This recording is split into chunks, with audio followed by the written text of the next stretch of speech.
Goeiemôre, dit is Woensdag, dit is die middel van die week en ek wil vanoggend vir jou sê welkom terug. Ons is by dag 3 van ons reeks oor hoe om die Bybel te lees. En tot dusver het ons gesien dat God se woord 'n lig op ons pad is en dat dit ook die woord is wat ons lees, wat in ons harte werk.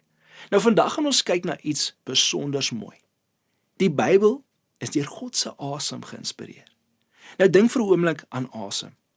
Sonder asem is daar geen lewe nie. Wanneer iemand asem in 'n instrument blaas, kom daar 'n noot uit, kom daar musiek uit. En wanneer God se asem in sy woord geblaas word, kom daar lewe uit. Lewe wat jou hart kan verander, jou denke kan vernuwe en jou geloof kan bou. En 2 Timoteus 3 vers 16 sê dit vir my so mooi.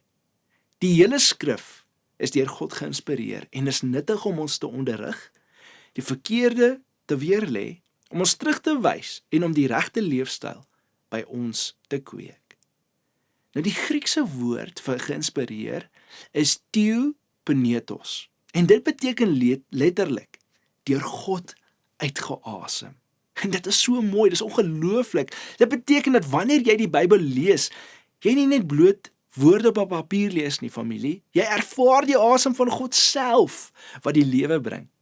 En die woord leer ons wat reg is, wys vir ons waar ons verkeerd is en dit help ons om weer reg te kom. So met ander woorde, die Bybel is nie net daar om ons neer te druk nie, maar juis om ons op te bou. Dalk sê iemand, maar die Bybel voel soms oud of ver van my werklikheid af. En dis waar baie mense moet verloor, ophou die Bybel lees. Maar hoor hierdie waarheid, God se woord is tydloos. Dis nie verouderd nie. Die wêreld kan verander, maar een ding sal vir altyd bly staan, vir altyd dieselfde bly, vir altyd lewendig en relevant wees en dit is God se woord. En wanneer ek en jy dis 'n gedeelte lees wat ons dalk nie verstaan nie, moenie ophou nie. Ons moet eerder dan vra, Heilige Gees, asem nuwe begrip in my gedagtes. Want dit is die Gees wat die woord laat leef. Elke keer wanneer jy jou Bybel oopmaak, het jy 'n keuse om dit net as 'n boek te lees of om dit te sien as asem van God wat jou vul. En daardie keuse bepaal hoe ek en jy gaan groei. Familie, wanneer ons toelaat dat God deur sy woord in ons begin asemhaal, begin ons anders dink. Ons begin sagter praat. Ons begin meer vergewe. Ons begin meer soos Jesus lyk. So ek wil jou vra vandag, hoe sien jy die Bybel in jou daaglikse lewe, in jou ritmes? Sien jy dit net as inligting of as inspirasie van God se asem? Watter deel van jou hart het vandag nuwe asem van God nodig? Familie, neem vandag 'n paar minute. Lees 2 Timoteus 3 vers 16 tot 17 stadig. Vra vir die Here, Here, watter deel van my lewe wil U deur hierdie woord regstel of leer of versterk? Skryf daardie gedagte neer. Bid vandag dat God se woord weer asem in jou sal blaas.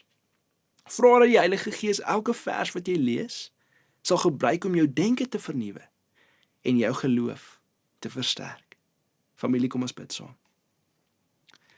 Here, vandag is ons net weer so dankbaar. Here, so dankbaar dat ons hierdie tyd saam kan spandeer. So dankbaar dat ons kan leer uit U woord. Here, dat ons vandag kan ervaar hoe U met ons praat deur U woord.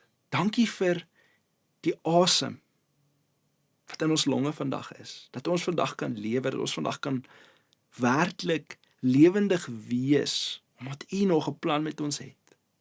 Maar ons wil naby U leef, ons wil meer van U leer, ons wil meer van U uitleef in hierdie stikkende en gebroke wêreld en daarom het ons die woord nodig. So ek kom bid vandag soos wat ons 2 Timoteus 3 vers 16 tot 17 bestudeer. Mag U vir ons dit kom duidelik maak wat U vir ons daardeur wil sê. In Jesus naam. Amen. Mag jy 'n wonderlike Woensdag verder hê. Ek sien jou môre.